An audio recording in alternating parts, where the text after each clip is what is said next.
言語学習の一番の問題って、学習法そのものよりも言語学習そのものにどう向き合っているかだと思うんですね。まず一つは、その言語との関係があんまり良くないってことかな。どういうことかっていうと、他の人にどう見られるかとか、自分の証明したいみたいな気持ちが先に来ちゃって、本来の自分の目標のために学んでないケースが多いんですよね。もう一つは、自分の直感の信じてないことね。YouTuber たちがいろんなアドバイスやメソッドを紹介してくれるのはすごくいいことだと思うんですけど、結局のところ自分だけのルーティンを作る必要があると思います。好きな人たちからちょっとずつ取り入れて、それを自分なりに使っていく感じですね。あと、perfectionism、完璧主義 I think that's it。 完璧主義とか、最近の言語系 YouTuber がちょっと誤解を与えるような発信をしていることもあると思います。正直詳しく話そうと思えば理由はいくつもあります。 But now that I think about it, I'm kind of in this good state to make a video. So let's just do the whole thing now. So I just made some notes and we're gonna go off that just nice and easy. The first thing is to just calm down, relax, chill, whatever you want to call it. You're not really learning too slow. You're not in a rush to do this. And the reason I bring this up is because you want to have a really good relationship with the language. Whether you were inconsistent in the past or you quit or you're just in and out of it, I guess that's also inconsistent. You want to make sure that your relationship with that language is healthy and it's not from a state of like trying to catch up to what you used to do or trying to fit some metric that you think you need to in your head. All of that is actually just going to ruin your relationship with the language. So you need to have a healthy relationship with the language and just calm down. As far as routines, the best routine is the one that you can actually stick to. I also want to bring up a concept called othering. Othering is where, at least in this context, it's where you take information and if you like it, you use it as a weapon to cut down other information, or you block out anything else from getting into your tool bag per se because you like that so much. I often find that in language learning, people take information and they latch onto that, and now you refuse to listen to other people. This isn't everyone, but I do notice this is a common trend. Two things I can think of are like pitch accent and romaji. I think those are my two biggest hot takes. And some people will straight up write me entire essays in the comments on why they think I'm wrong and go back to Africa and all this other crazy stuff, right? If you don't like that, or if someone doesn't like that, all they have to do is just discard that. Because maybe there's one thing you do like. Just use that and then just go learn the language on your own. This concept of othering, if you're aware of that and you just realize like, okay, let me not discard this entire person based off one or two things they say and take what I can use. If you can keep that in mind, you're really gonna get the best language learning routine that you can get. Realistically, at least from what I've seen, I don't watch language YouTube like that, but from what I've seen, I give the most obscure advice. So maybe you don't want to listen to most of the things I say, which is totally valid because honestly, it is kind of weird, right? But maybe you like one thing I say. For instance, front load 2,000 to 4,000 vocabulary words. Maybe you like that and you want to add that in your way, but maybe you don't use Romaji like I recommend because you prefer Kana. Great. Just add that into your tool bag and that is your language learning routine. Because like I said in the intro, at the end of the day, you have to create your own routine that you can stick to. I often find that othering is this unknown concept that people unfortunately do, and it holds people back. So try to be aware of that, see when you're doing it, and just get that out of your life. The next point is to vary the difficulty on different days. Maybe you like an extremely deliberate method like I do, where it's just mostly active practice and almost no passive practice. Maybe you like that. Or maybe you're the complete opposite and you prefer passive only and not active, or immersion, or whatever you want to call it, right? I would say try to do a little bit of each that you can on different days. And it doesn't even have to be the whole day, right? Maybe you do deliberate practice for 10 minutes at the beginning of your session, but then you start to check out because it's a little too different from what your brain likes to take in, great. You cut off at 10 minutes and then go do passive practice for the rest of that time. You can add a lot of different variety on days or just times in your session, or maybe in the morning when you're all jacked up on caffeine, you do just vocab grinding and sentence practice and active practice and all that. And then in the evening, you do a bit more of a passive approach. Vary it in a way that you can consistently stay in the language. Because again, the best routine is the one that you can actually stick to. My extremely deliberate method of practice, where I grind out sentences almost robotically, may not work for you. You may burn out in 15 minutes and that's it. That's okay. There's really nothing wrong with that. It's not like it's a better method. I think it's best, but of course I'm biased because it works for me, right? But if that's not keeping you consistently in the language, then it's not a good approach for you. You have to mix it in with what you're able to accomplish. Which kind of leads into this next point. Not everything needs a strict schedule or routine. I talked about this in my anti-routine method for learning skills. Some days are just going to be less than others or better than others. One day you'll have a lot of energy to grind out a lot of vocabulary words and sentences and looking everything up. And then on some days you just show up and you're like going through the motions. That's cool. I would say just ride whatever wave you're on that day so you can consistently stay in the language. I often find that many people fail to learn a language or anything because they're trying to keep every day the same. Oh, I'm gonna study 20 words a day or 3 hours a day or 2 hours a day or whatever. That sounds great on paper and it sounds cool when you put it down in your documents, but what really happens is life happens. And some days you're just not going to be able to do that. Whether it's because of you or even external circumstances, you need to be able to adapt to each day and not have these routines and situations where you have to abandon it and reset from day one and all this other stuff. Just get rid of that. Not everything needs a strict schedule or routine. Just take each day as it is and study so you can be consistent with your own routine or anti-routine routine. I'm gonna link that video because I think it's really important. I think really everyone should watch it, especially if you like languages and musical instruments and all that. But that is how I like to learn things without really overthinking it. Okay, I want to talk about recognition versus retrieval. I think this discourages a lot of people because you're able to recognize things, you're able to understand things, but you cannot pull it out of your brain to say it, right? And these are two different skills. This is something you need to know. The ability to hear something in a language and recognize it is a totally different skill than being able to just say it from a blank canvas or write it down or whatever, retrieve it from your brain. They do overlap in a sense, but you have to kind of treat them as separate practices. So if you're doing vocabulary, recognizing it is a skill, which you obviously need because you need to be able to input things.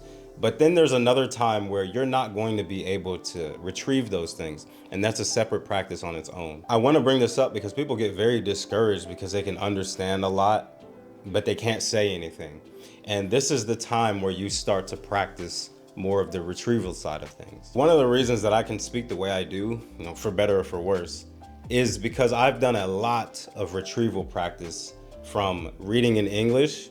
I would write down like prompts in English or even just translate sentences directly on the spot.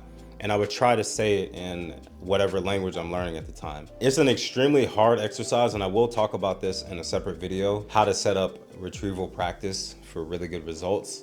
But if you have not been doing enough of that, I would highly recommend you start. Again, I'll go over that in the future videos, but a good way to do this is to look at pictures and just try to describe it. Watch a part of a video and try to describe it in your target language. Or you can ask like AI to give you a list of things to just talk about.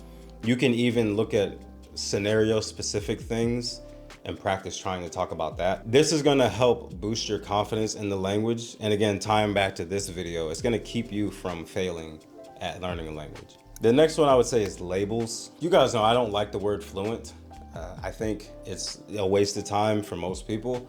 Even things like N5 and N1 and all that stuff, or B1 and C2 and whatever these things are. I think you either can use the language in the way that you want or you can't. And that's about it. And the more time you spend just practicing and doing the things that you actually want to do in the language, and the less time you spend worrying about these labels, the better you'll get. Labels also protect your ego in a sense. So if I was to walk around, which I use it in titles, right? I'll use fluent because that's what people are typing in. But I don't ever think of myself as a fluent speaker. I just think of myself as a guy who can speak some Japanese. That's about it. Because realistically, there's a lot of words I just don't know. There's a lot of words I've literally never needed, so I've never learned them. And N1 and all that is great, but in real life, it's not the same as taking a test, so even that has a discrepancy in my opinion. Only case I can make for labels is if you genuinely need a metric to test yourself on and that keeps you in the language. But you really want to detach this from your ego or like how other people perceive you and all that. I think this is very damaging for most people. So get rid of the labels as far as how you're perceived by other people. Just use it as a metric if you need it to stay consistently in the language. But after that, guys, it doesn't really matter. And just really quick, not enough vocabulary. I honestly think, and people may disagree, vocabulary is the #1 important thing in a language. You know, even if you can't even make a sentence and you spit out random vocabulary words, you can kind of get a point across and fill in the gaps with whatever gibberish you want to add in. I've had a lot of experiences like that in Japan and in several different languages when I was in the military. Your vocabulary is going to be the limiter to how much you can interpret or use the language. So you really want to take the time to leverage just learning as much vocabulary as you can. The next one is fear of practicing. You guys know how I feel about pitch accent and like pronunciation and grammar and all that. Now, I'm not saying completely ignore those things, but you don't want to let them stop you from practicing the language. If you're worried about the pitch accent being wrong every time you say a word, what's going to happen is you're never going to practice using that in real sentences that you actually need. And if you keep going down that path, you're not going to learn the language. You have to at some point be okay with sounding bad or making a lot of mistakes or even sounding silly. There's so many times in Japanese where I sounded like a complete crazy man because I didn't know the certain words or I was just straight up pronouncing it wrong. And you know, pitch accent's another thing, but I mean, pronunciation was just way off. So I'm saying sentences that just didn't make sense. I'm using the wrong words. But you have to get through these things in order to get to a place where you can actually use the language. And maybe your goal is not to speak it freely like that. That's cool, but you still want to put yourself in uncomfortable positions of whatever practice means to you, like writing or reading or whatever. You want to get out of this fear of doing things wrong because that will hold you back. The next one is looking for lazy or easy methods. You know, there's so many like do it the easy way and accidental fluency and all this other stuff. I'm just going to tell you now, none of that is true. There is no lazy way. There is no easy and effortless way. It does not exist. And the reason I bring this up is because if you keep clicking these videos, hoping to find some magic method that just works and it's going to take all your problems away, you're never going to find that video. You don't have to be super serious with language learning, but at the same time, it's difficult. Every language is difficult. I'm learning Spanish now, and as an English speaker, it's not like it was learning Japanese, but it's still difficult. You know, there's still a lot of sentences and vocabulary words I just have to keep saying over and over again. And some words fly by and I have to rewind over and over again and keep listening to it. And that's how it works. But there's nothing easy about it. I bring this up again because if you keep listening to the wrong people who are leading you down this path of like, oh, I did it the easy way and blah, blah, blah, you're not going to learn the language and you're going to develop a bad relationship with the language and start to think that you're the problem, or you're going to think you're slow or you just can't learn languages and all that. You really want to avoid that and avoid those kinds of people. The next one is learning irrelevant skills for your goals. You know, maybe you get into a language, but you don't really want to speak it like that. Maybe you just want to watch anime with no subtitles or read manga and all that. You don't have to sit there and grind out speaking practice if you're not actually going to use it.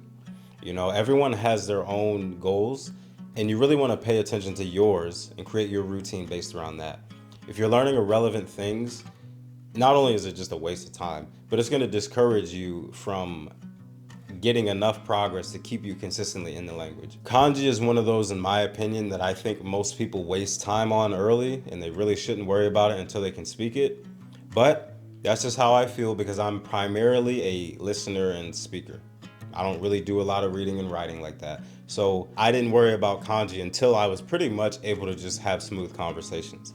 But if that's not you, if that's not your goals, You cannot apply that same mindset. So just be aware of that. No matter what anyone on YouTube says, you have to make your own goals and your own routine that's headed towards those goals. It cannot be a bunch of things that are just veering you off that path, because this is the reason why a lot of people quit on their language. I'm probably gonna make a part 2 to this because these are just quick notes that I drafted up. So let me know if you have like issues in the language that give you problems, and I can talk about those a bit more. Again, I highly recommend you watch my anti-routine method video. I'll put it on the screen somewhere. And how to speak without thinking that much. It's a very difficult process, but it's helped me out tremendously with just being able to speak the language and not really think that much. Oh yeah, and a quick note, Anki, if you use it, like you use a pre-made deck, you need to suspend the card when you kind of have it, or just bury the card, because you don't want to be stuck in Anki. Anki is a tool to get you to native content. You cannot be stuck in review hell, or you have 800,000 million cards to review and now you're discouraged. If you kind of know it, bury the card. I'm going to talk about this in a future video completely dedicated to Anki, but for now, that's something you need to do. Suspend the card. Anyways, if you have any questions, let me know in the comments. You can support what I do with the links below, or whatever I might put on the screen. I don't like sponsorships, so I don't want to sponsor anything on the channel. That's the best way to support. Other than that, you can like and subscribe. That's also the best way to support. If you don't do any of that, I might send this to come and get you. I love you guys, and see you in the next one. Peace.